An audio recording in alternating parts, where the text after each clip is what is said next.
Hello, my name is Dan Lee, and I'm one of the elders at Fremont. And today's devotional is going to be on Luke chapter 7, specifically verses 36 through 50. Now, one of the Pharisees invited Jesus to have dinner with him, so he went to the Pharisee's house and reclined at the table. When a woman who had lived a sinful life in that town learned that Jesus was eating at the Pharisee's house, she brought an alabaster jar of perfume, and as she stood behind him at his feet weeping, she began to wet his feet with her tears. Then she wiped them with her hair, kissed them, and poured perfume on them.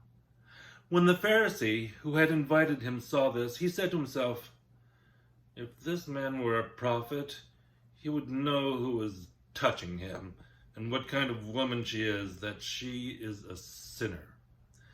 Jesus answered him, "Simon, I have something to tell you." "Tell me, teacher," he said.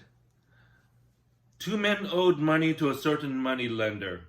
One owed him 500 denarii and the other 50. Neither of them had the money to pay him back, so he canceled the debts of both. Now, which of them will love him more?" Simon replied, "I suppose the one who had the bigger debt canceled." "You have judged correctly," Jesus said. Then he turned toward the woman and said to Simon, "Do you see this woman? I came into your house. You did not give me any water for my feet, but she wet my feet with her tears and wiped them with her hair.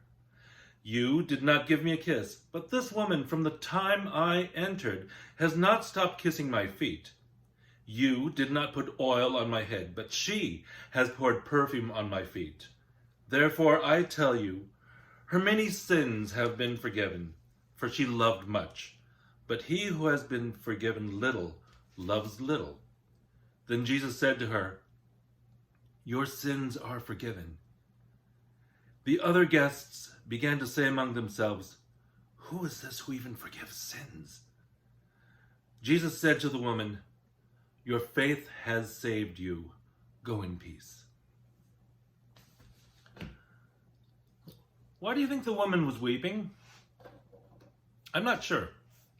Was she weeping because of despair, because of her life of sin? Were these tears of confession for her sins? Were these tears of joy for being in the Lord's presence? I'll get back to that in a minute.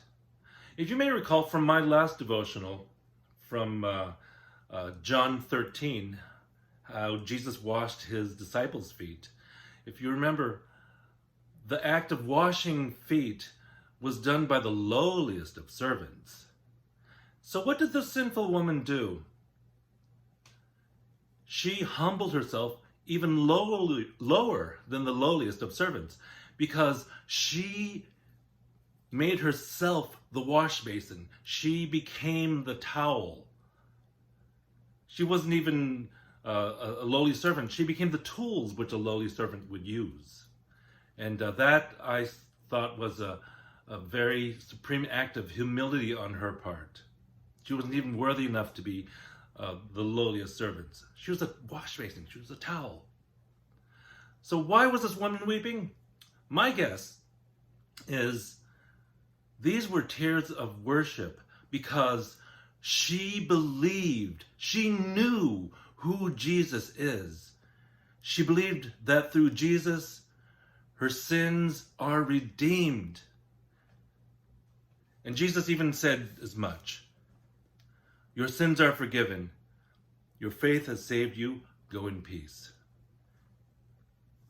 She performed an act of service and an act of worship, all in a single act. Two things are the same act. Let us all worship and serve as a single act. Let our service be worship. Let our worship be service. And so I leave you with this, and thank you for listening. Maybe next time I'll do another verse on foot washing.